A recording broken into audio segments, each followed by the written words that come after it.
Just going to quickly show you a couple of options for the brakes that I've done for my Porsche Carrera 4.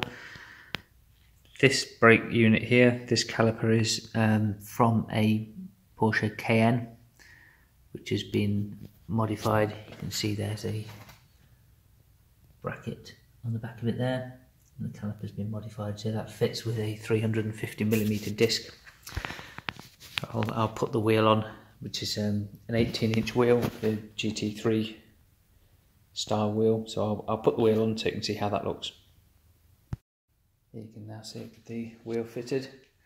This is using a 5mm spacer, so you can see the spacer in there.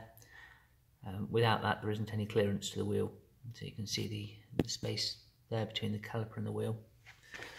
So the caliper fills the wheel out pretty well. You can see there's a small gap around the outside, but not huge.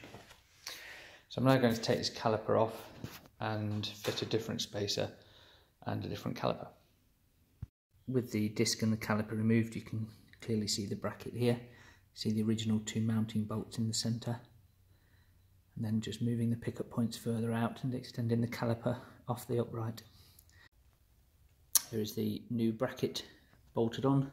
So as with the other one, there's just two big bolts to hold it onto the upright, and then it's spaced outwards further away from the hub and slightly closer into the disc. There you can see the caliper fitted. I've just dropped the disc on. It's actually the disc for the other side. You can see the bracket around the back with the caliper. So that's ready for trial fitting the wheel.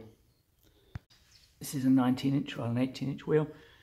There's actually much better clearance on this one than there was on the other wheel, probably due to the design of the spokes on the wheel.